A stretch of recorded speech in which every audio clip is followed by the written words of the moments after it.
reverse the wire to starter and look at the case ground, or what's the deal? At this point, I would be comfortable getting a whole rotator on the start. That's kind of what I'm thinking. It might not be an E4, I guess that would reversing the firing of the starter.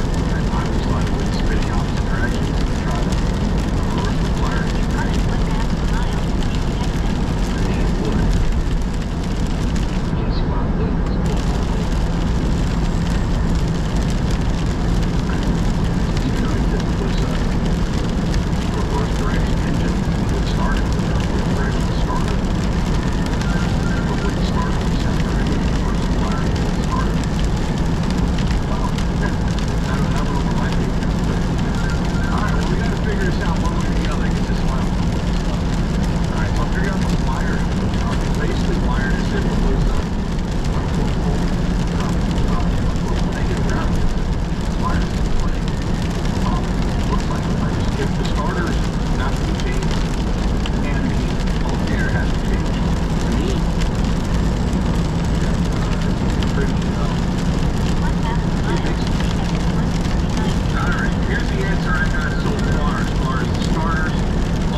The 39M2 starter. So, typically, positive 12 goes here, and this is where power gets distributed to the truck.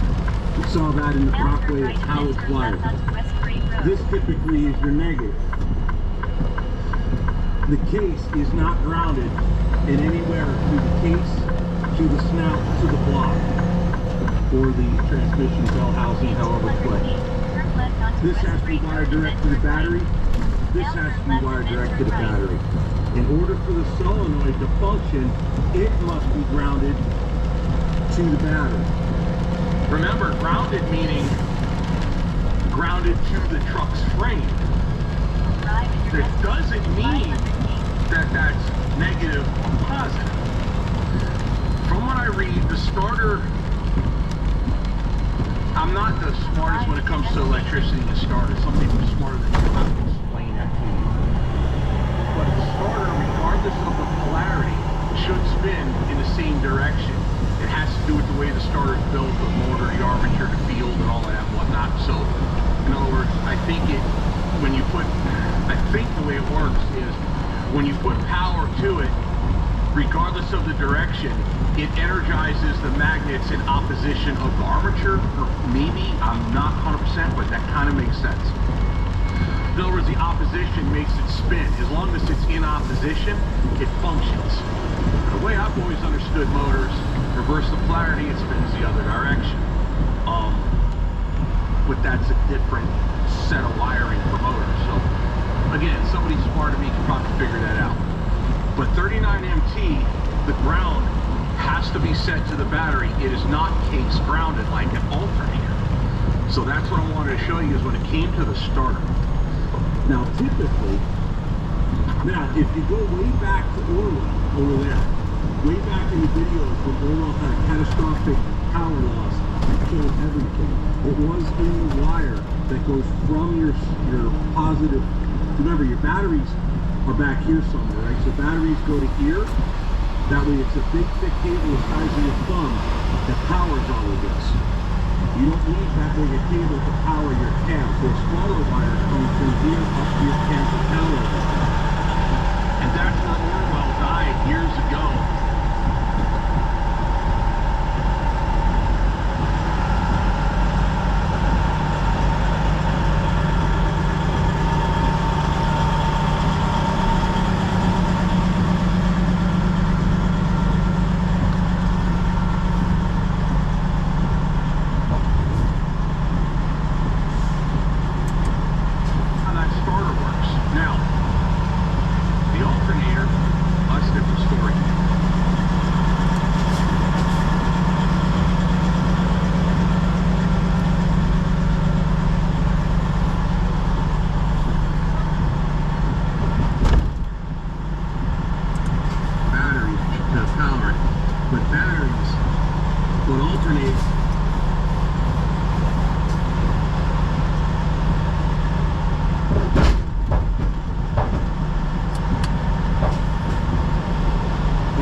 positive ground voltage.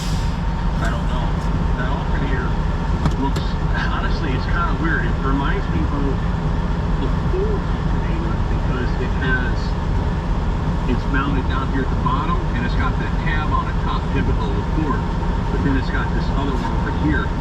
It's nowhere near as big as the big alternators that you see on old or modern trucks, or even the modern as far as Black Dog was. Black Dog was 26 years old. But compared to this, that's modern. So, which is the way to go? I'm not sure. So I've been doing some wire chasing, and a 4-wire alternator, from everything I'm looking, has a voltage regulator. But where? Haven't found it. Well, I have now. You'll never guess where, in fact, this thing is.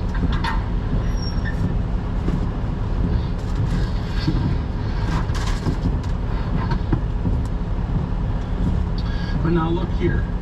Negative, positive, field right there. And then there's relay right here. So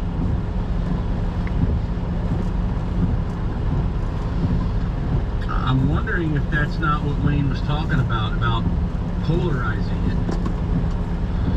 But what works and what don't. Notice on the top it says voltage adjust. You can adjust the amount of voltage. So what do I do here?